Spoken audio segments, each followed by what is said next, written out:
59, agora, das Bíblias que estão aí nos bancos. Salmos 51, de 1 a 17. Amém? Vamos lá. Compadece-te de mim, ó Deus, segundo a tua benignidade, e segundo a multidão das tuas misericórdias, apaga as minhas transgressões. Lava-me completamente da minha iniquidade e purifica-me do meu pecado. Pois eu conheço as minhas transgressões e o meu pecado está sempre diante de mim. Pequei contra ti somente, e fiz o que é mal perante os teus olhos, de maneira que serás tido por justo no teu falar e puro no teu julgar. Eu nasci na iniquidade, e em pecado me concebeu minha mãe. Eis que te comprases na verdade, no íntimo e no recôndito, me fazes conhecer a sabedoria. Purifica-me com hisopo e ficarei limpo. Lava-me e ficarei mais alvo que a neve. Faze-me ouvir júbilo e alegria, para que exultem os ossos que esmagaste. Esconde o rosto dos meus pecados e apaga todas as minhas iniquidades. Cria em mim, ó Deus, um coração puro e renova dentro de mim um espírito inabalável. Não me repulses da tua presença, nem me retires o teu Santo Espírito. Restitui-me a alegria da tua salvação e sustenta-me com um espírito voluntário. Então ensinarei aos transgressores os teus caminhos, e os pecadores se converterão a ti. Livra-me dos crimes de sangue, ó Deus, Deus da minha salvação, e a minha língua exaltará a tua justiça. Abre, Senhor, os meus lábios, e a minha boca manifestará os teus louvores, pois não te comprases em sacrifícios, do contrário, eu te daria, e não te agradas de holocaustos. Sacrifícios agradáveis a Deus são o espírito quebrantado, coração compungido e contrito. Não desprezarás, ó Deus. Esta é a palavra do Senhor. Damos graças a Deus. Podeis sentar e ouçamos mais um hino. Eis-me aqui outra vez diante de ti, abro meu coração, meu clamor, tu escutas e fazes cair as barreiras em mim. És fiel, Senhor, e dizes palavras de amor, esperança sem fim ao sentir o teu toque.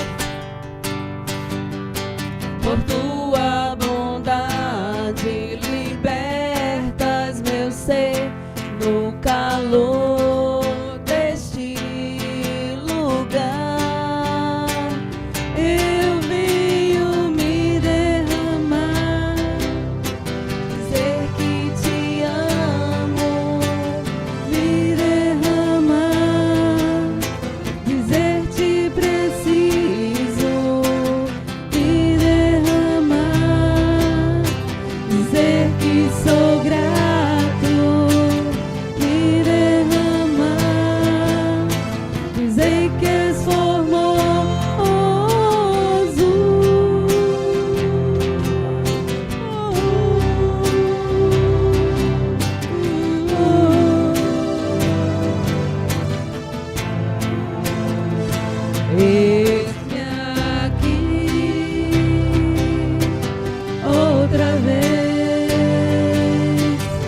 vozes cair, as barreiras sem mim. Esse é o Senhor e dizes palavras de amor, esperança sem fim, ao sentir o teu toque. Tua bondade libertas meu ser no calor deste lugar. Eu venho me derramar, dizer que te amo, me derramar, dizer que preciso, me derramar. Dizer que sou grato, me derramar, dizer que sou formoso.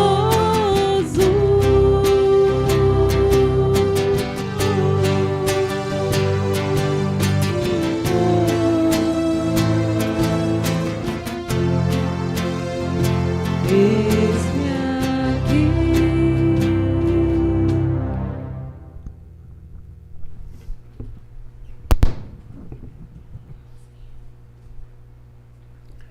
Amém.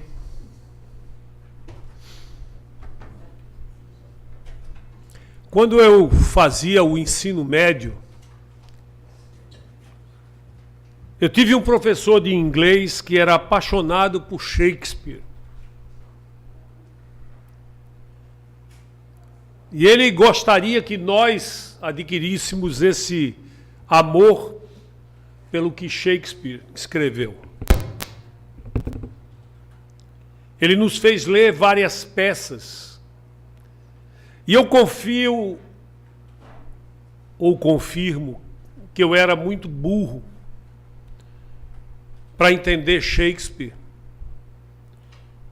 Ou talvez até tivesse preguiça de tentar. O fato é que eu nunca consegui gostar daquilo que ele gostava.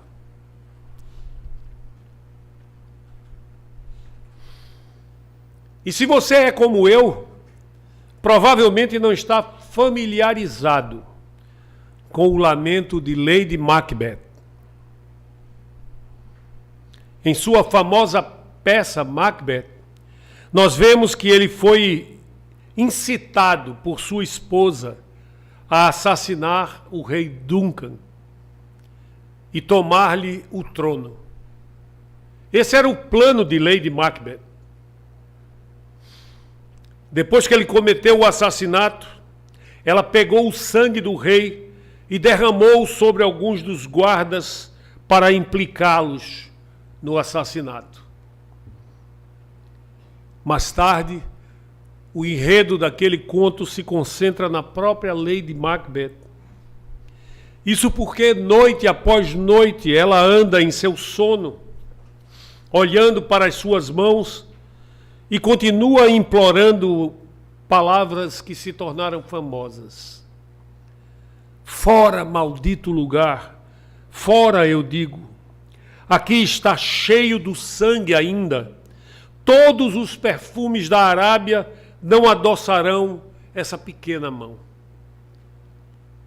Lady Macbeth estava sofrendo de uma doença que é comum, para a qual não há cura humana. E a razão pela qual não há cura humana é porque não conseguimos determinar a causa. A causa de toda culpa é o pecado. O pecado é a ferida e a culpa é a infecção. E Lady Macbeth se lamentava da culpa que ela nunca conseguiu tirar do seu coração. Existe apenas uma cura para a culpa. E os melhores médicos, os melhores cirurgiões, os melhores psiquiatras, os melhores conselheiros, psicólogos,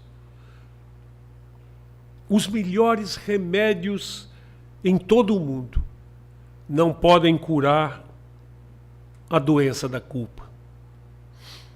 Existe apenas uma cura para o pecado. E essa cura é o perdão. Existe apenas uma fonte de perdão que cura, que é Deus. Somente o perdão de Deus é capaz de curar os efeitos da culpa em nosso coração. Há muitas dietas por aí que dizem ter a capacidade de desintoxicar o corpo. Mas o que se debate é se elas funcionam ou não. Nossos corpos têm 2 órgãos, fígados e rins, que, se estiverem saudáveis, fazem um belíssimo trabalho de limpeza diária do nosso corpo. Nossos corpos são projetados por Deus de tal maneira que a limpeza natural acontece automaticamente. Quando nós inserimos uma toxina não natural em nossos corpos, como álcool, cocaína, nicotina, o organismo exige a desintoxicação. E ela é um processo de permitir que o corpo se livre de uma droga enquanto gerencia os sintomas da abstinência. Com efeito, o pecado é o mau funcionamento do nosso coração e da nossa consciência. Esse pecado infunde em nossa corrente sanguínea e em nossa alma a culpa. Sozinhos, somos incapazes de nos livrar disso.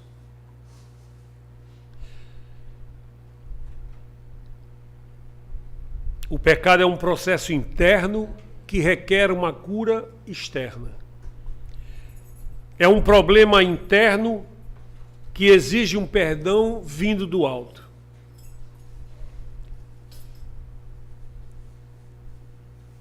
Esse salmo foi escrito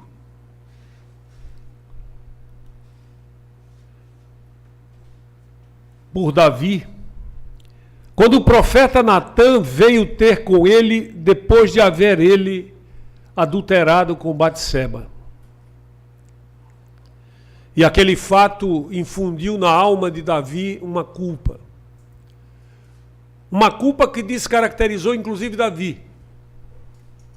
Isso porque ele, em não reconhecendo a culpa, ainda tentou disfarçar o efeito. Tentou trazer do campo de batalha o seu amigo Urias, marido de Batseba. Tentou fazer com que ele coabitasse com a sua mulher para tentar dizer que o filho que ela esperava era de Urias. Mas Urias, por uma questão ética, se recusou a deitar-se com a sua mulher, pensando nos seus companheiros que estavam no campo de batalha. E esgotado tudo, Davi mandou ou encomendou a morte de Urias. E assim, em cima de um adultério, ele acrescentou mentiras, estratégias mentirosas e depois um assassinato. Havia culpa, muita culpa, pressionando a mente, o coração de Davi. E antes desse salmo, ele descreve os terríveis efeitos da doença do pecado. Ele havia vivido com o pecado de adultério e o homicídio contra o marido de Batseba, que era seu amigo. Mas ele foi confrontado pelo pecado cometido por um profeta chamado Natã. Ele é convencido do seu pecado por Deus através desse caminho.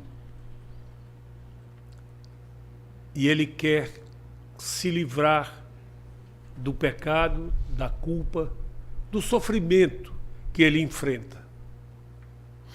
Ele quer se limpar.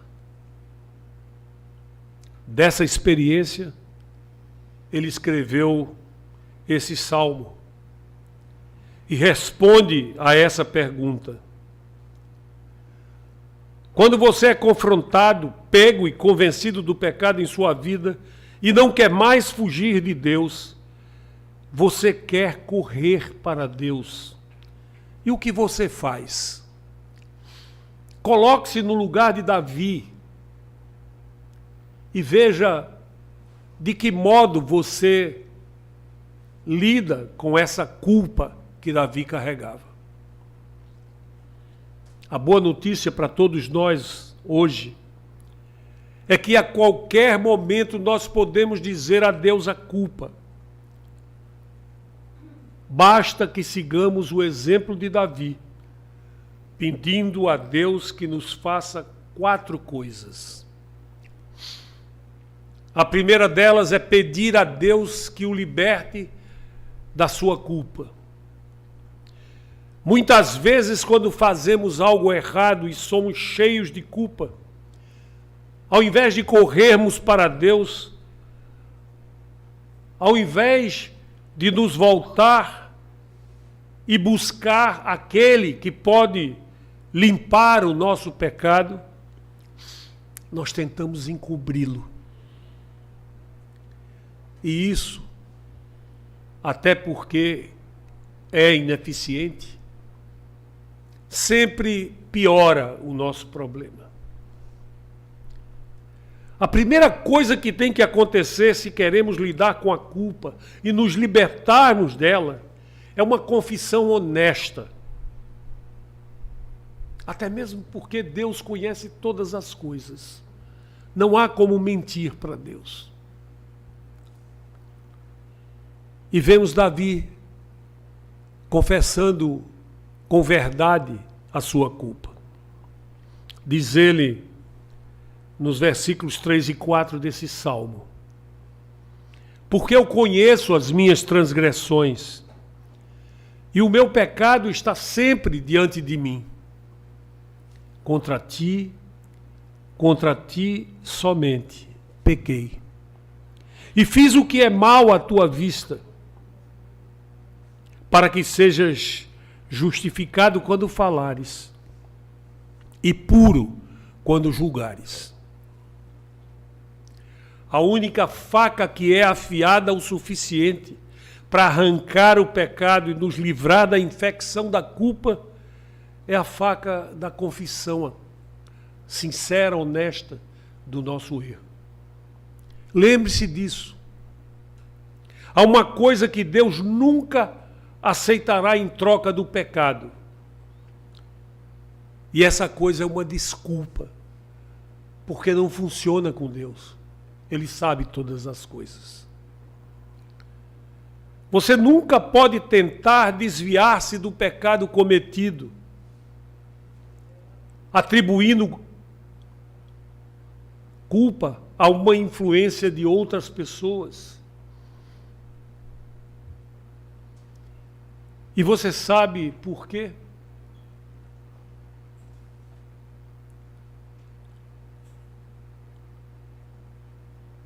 Porque isso apenas piora a dor da culpa,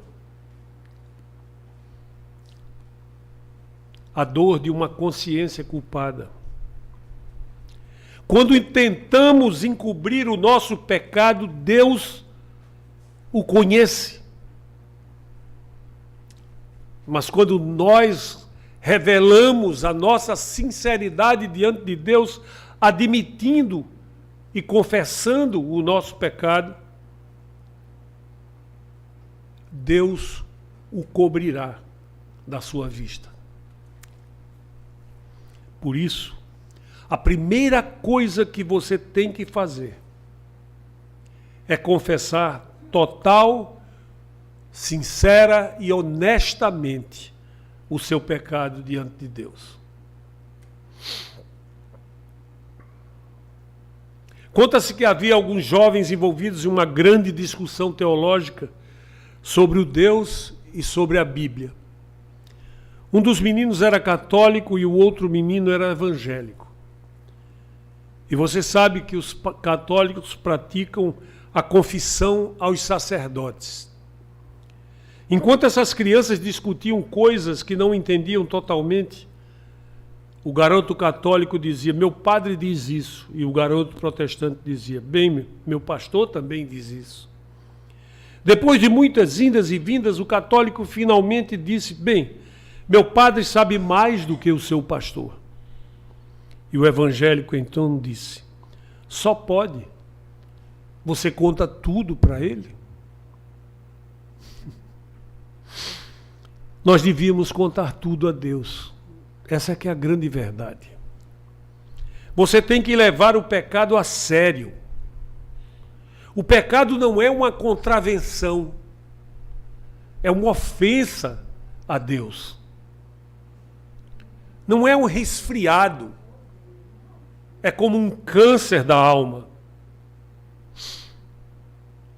Davi usa 3 palavras para descrever o pecado e 3 palavras para descrever o que ele usa, o que ele precisa para curar o seu pecado. Ele diz: tem misericórdia de mim, ó Deus, segundo a tua benignidade. Apaga as minhas transgressões, segundo a multidão de tuas misericórdias. Lava-me completamente da minha iniquidade e purifica-me do meu pecado.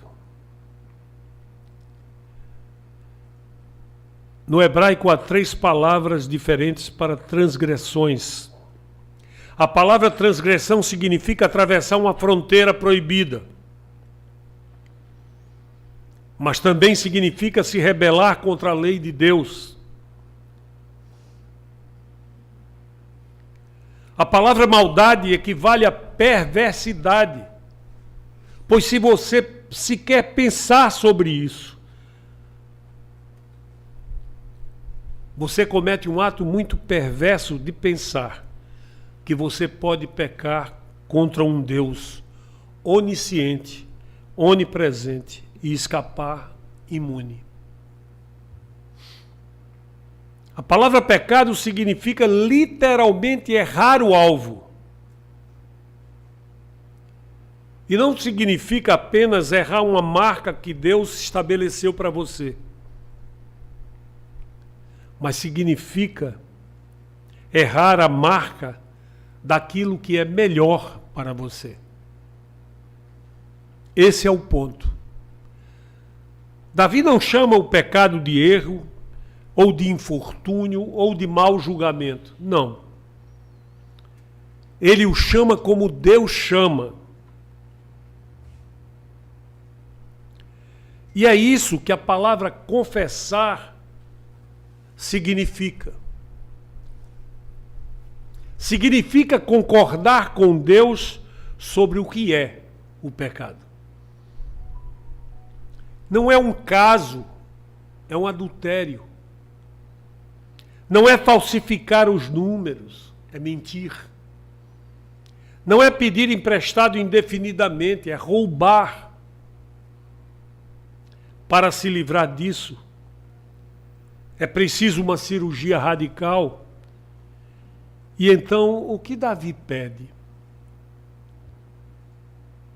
Primeiro, pede para que ele remova a escrita de um livro ou de uma acusação, um arquivo contra ele. Se você cometesse algum tipo de ofensa a Deus, você poderia realizar algum tipo de sacrifício para pagar. Mas havia 2 pecados pelos quais ninguém podia oferecer sacrifício naquela época: adultério e assassinato. Não há como voltar atrás. Você não pode retomar o ato do adultério e apagá-lo simplesmente. E não pode restaurar uma vida que o seu ato extinguiu. A única coisa que Davi poderia fazer era ir para o único lugar que poderia limpar o registro, que era Deus.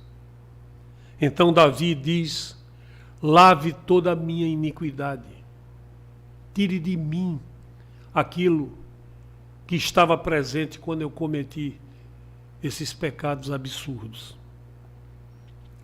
O pecado não apenas faz com que você seja culpado, ele te deixa sujo. Isso é o que o pecado faz com uma consciência saudável. Faz você se sentir sujo. Como aconteceu com aquele filho pródigo, você acaba no chiqueiro da vida e literalmente você quer tomar um banho. Você quer ser limpo e você precisará ser limpo. Davi diz: limpa-me do meu pecado. A palavra limpar significa purgar. Davi está pedindo uma desintoxicação espiritual. Porque essa é a única coisa que nos libertará da nossa culpa e da nossa tendência ao erro. A próxima coisa que precisamos pedir a Deus é o que Davi pediu: renova-me pela tua graça.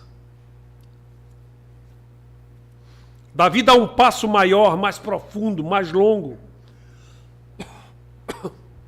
no seu processo de buscar o perdão, que muitos de nós não tomamos. E essa é a razão pela qual muitos se veem cometendo o mesmo velho pecado repetidas vezes.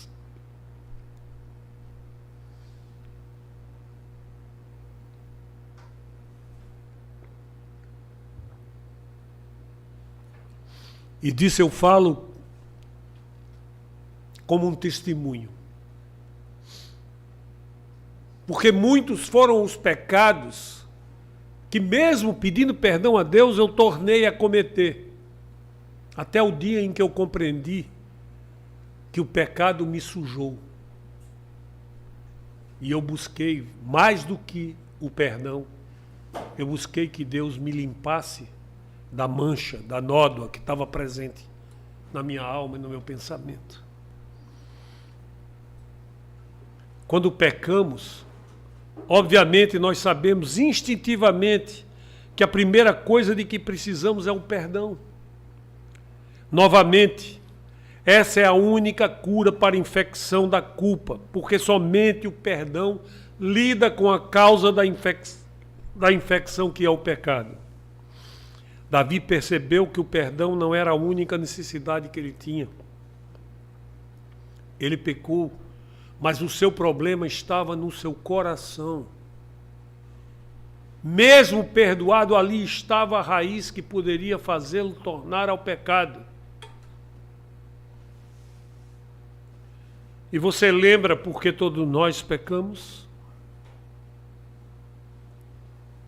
Porque somos todos pecadores. A mancha do pecado que os nossos pais, Adão e Eva, cometeram, ainda estão em nós.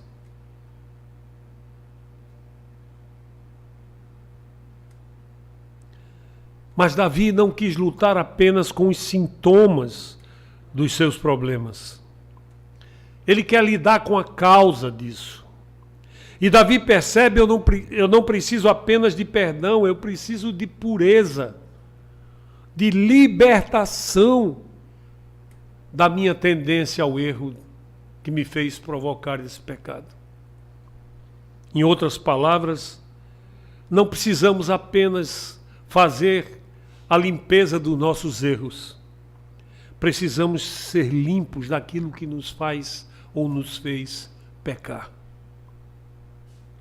Davi diz isso assim: cria em mim, ó Deus, um coração puro e renova em mim um espírito reto.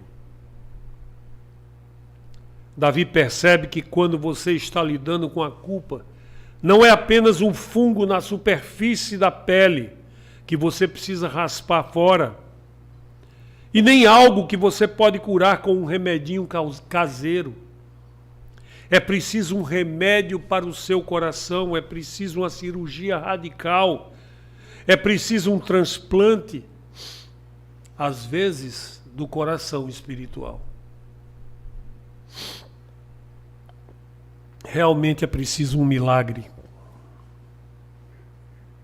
Essa palavra para criar é a mesma palavra usada no Gênesis para descrever a criação do mundo. Significa criar algo do nada. É um milagre que somente Deus pode realizar. Davi percebe que o coração do seu problema é o problema do seu coração. No entanto, isso não é suficiente. Ele precisa de limpeza, de pureza. Ele precisa de um novo coração. E isso não se pode comprar numa loja. Não é receita que um farmacêutico possa atender. Nunca. Não precisamos de um pequeno trabalho de reparação. Precisamos de uma revisão espiritual completa. Veja você, nosso problema é maior do que apenas os pecados individuais. Nosso problema é o pecado, que ainda habita em nós e precisa ser vencido a cada dia, a partir da ação do Espírito Santo, que também habita em nós.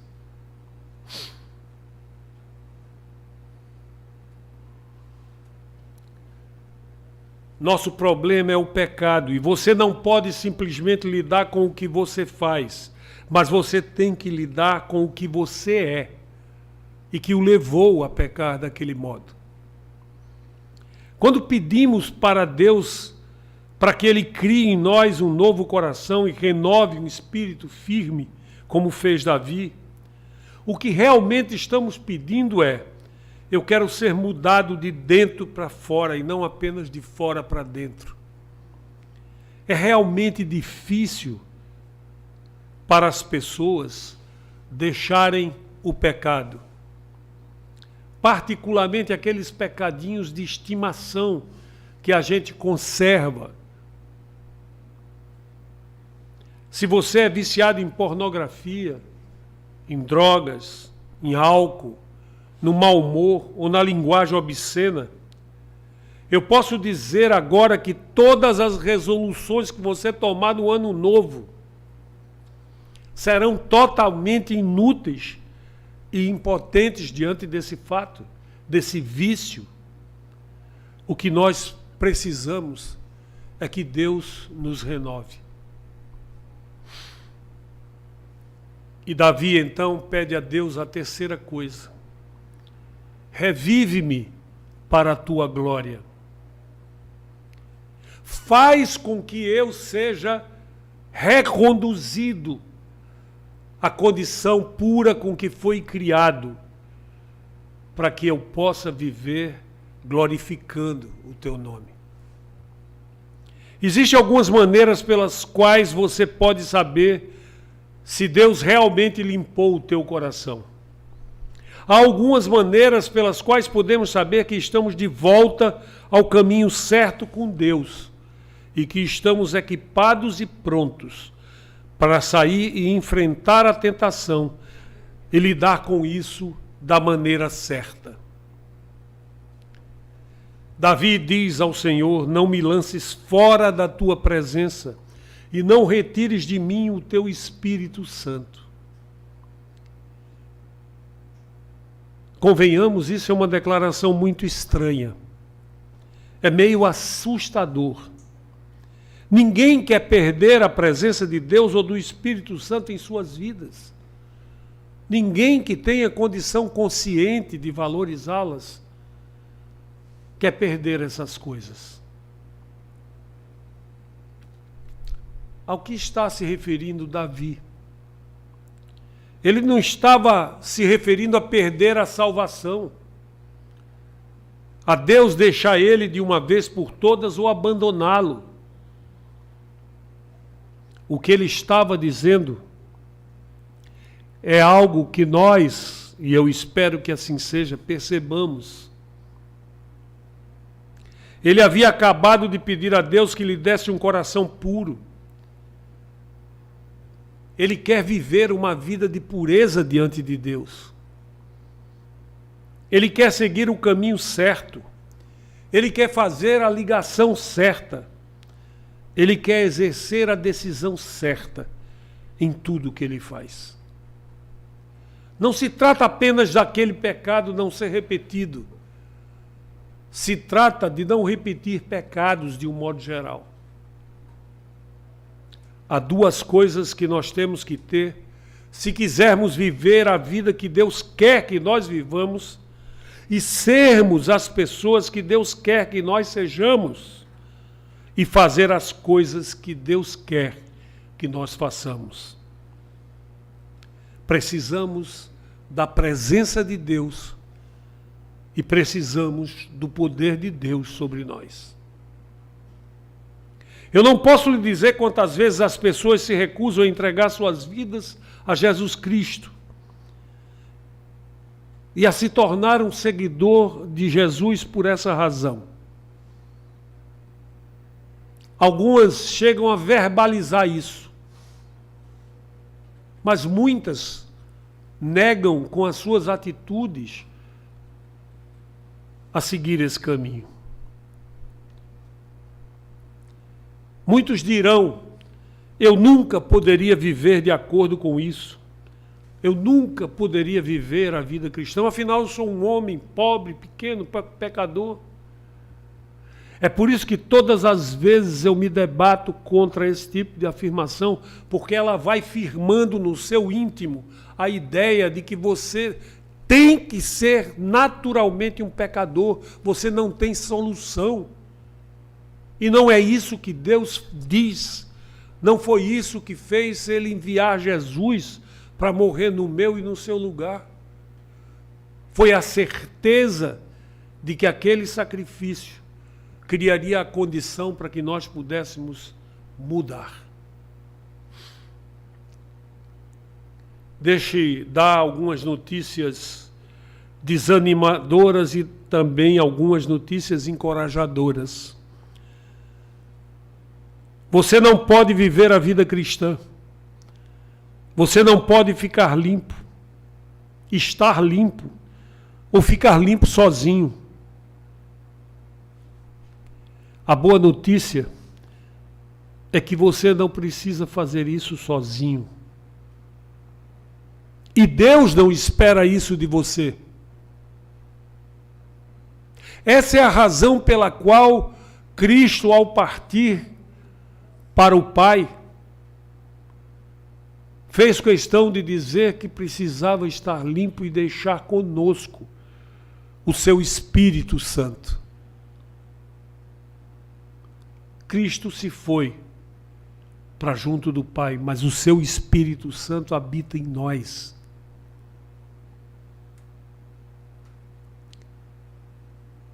A vida cristã não é viver para Deus. Eu acho tão engraçado quando as pessoas se referem ao trabalho que fazem num concílio, no encontro. Eu estou fazendo a obra de Deus. Isso não é maldade, não, isso é inocência. Vida cristã não é viver para Deus, eu repito. É Deus vivendo através de você. É Deus empoderando você para viver como Ele quer que você viva. É o Espírito Santo agindo em sua vida e transformando você do modo como Deus quer que você seja transformado. Vida cristã é isso. Não é algo que a gente possa fazer com o nosso próprio esforço.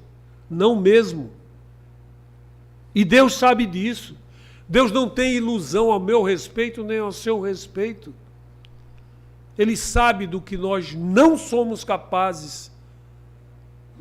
Mas o Espírito Santo dele, que habita em nós, nos capacita.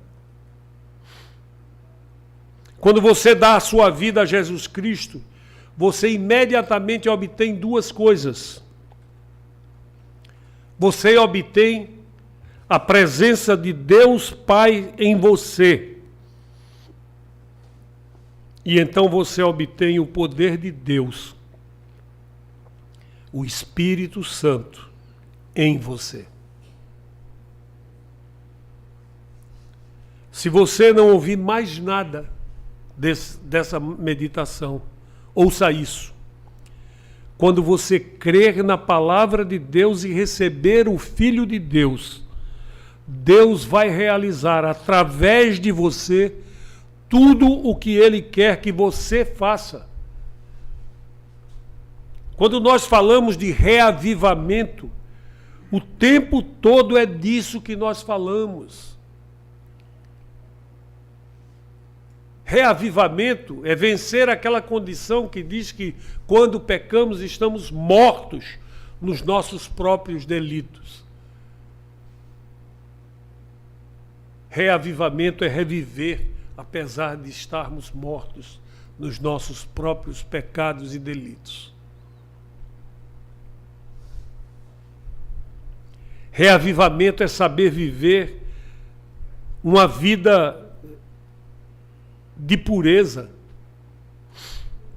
Não por causa do meu desempenho, da minha força de vontade, do meu poder pessoal, mas por causa da presença de Deus em mim e do poder do Espírito que em mim atua. E então uma última coisa que Davi pede e que nós precisamos fazer o mesmo. Ele diz: restaura-me a tua alegria. Torna a dar-me a alegria da tua salvação. E sustém-me com um espírito voluntário, Senhor. Davi não pede que a sua salvação seja restaurada apenas. Não. Ele nunca a perdeu, ele sabe disso. Uma vez salvo, sempre salvo. O pecado, contudo, rouba a alegria de saber que é salvo. Você nunca perde a sua salvação, mas pode perder muitos ou todos os benefícios dessa salvação enquanto ainda aqui. As pessoas mais tristes e mais miseráveis que eu já conheci em minha vida são aqueles seguidores de Jesus que vivem em pecado e não confessam esses pecados. Não são perdoados por isso mesmo. Como Dom Paulo diz, é como estar no estuário de um grande rio e morrer de sede, não percebendo o que ali em volta está.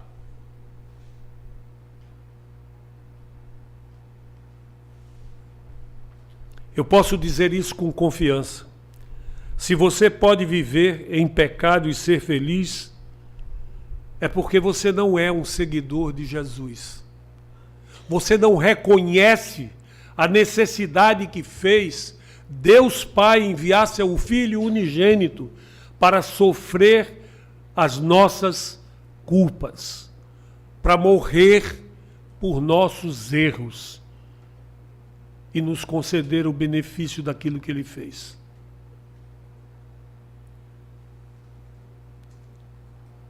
Ninguém pode viver em pecado conscientemente e ser feliz. Por um ano, Davi tinha sido miserável, vivendo a imundície daquele pecado, vivendo na miséria da sua culpa. Deus nos fez assim. Você já notou o instinto de que os seres humanos têm de ser covardes ou tentar esconder seu rosto se eles se encontram em uma situação que os faz sentir culpado e envergonhado?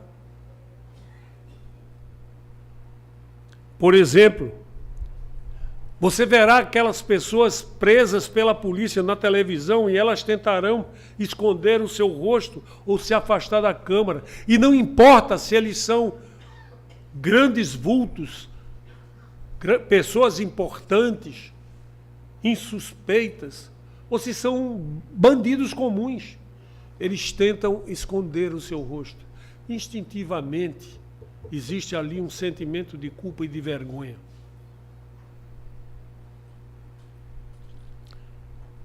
Você não pode ver, mas há um fantasma invisível de culpa andando atrás deles. É por isso que nós precisamos dizer adeus à culpa. Você sabe o que acontece quando você é restaurado para a alegria de Deus? Primeiro de tudo, você se torna uma testemunha novamente. Você começará a proclamar o que Deus fez em você. Davi promete: então ensinarei aos transgressores os teus caminhos, e os pecadores a ti se converterão. É a declaração de Davi de aceitar ir por toda parte, ensinando tudo o que Cristo ensinou, tudo o que Deus quer que você ensine.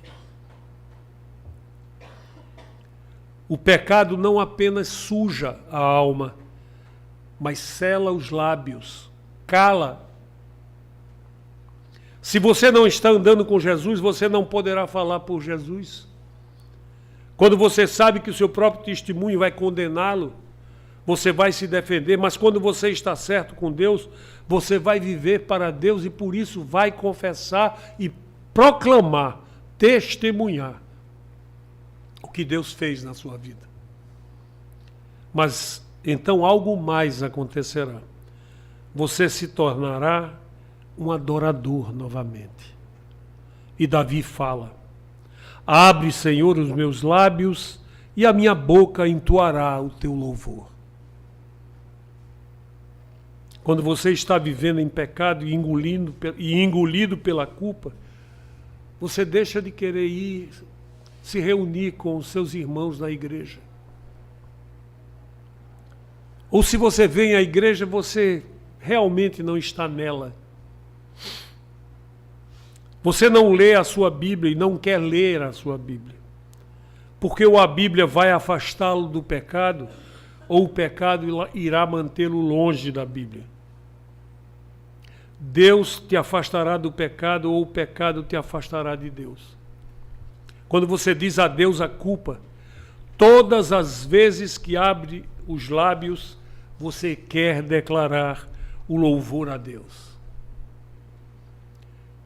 Vamos lidar com onde podemos estar. Talvez você esteja dizendo para si mesmo: eu me sinto culpado porque eu sou culpado. Eu estou abusando de drogas e álcool, eu fiz um aborto, eu traí minha esposa ou eu traí minha mulher, eu arruinei meu casamento. Então, como posso ter certeza de que Deus me perdoará? Como posso saber se eu venho a Deus e confesso e me limpo? Se Ele me aceitará e me perdoará?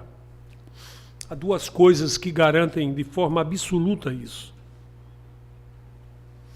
A cruz de Jesus e o sangue de Jesus derramado gota a gota em nosso favor.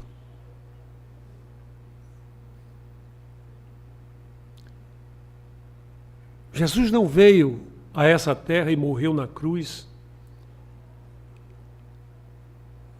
e voltou da sepultura para nos tornar melhores. um pouco menos pecadores. Jesus fez tudo isso para nos fazer perdoados e, portanto, limpos da culpa. Ele não veio nos rejeitar. Ele veio nos libertar, nos renovar, nos reavivar e nos restaurar. O único pecado que Deus não pode perdoar é o pecado de se recusar a pedir perdão e a ser perdoado. Por razões óbvias.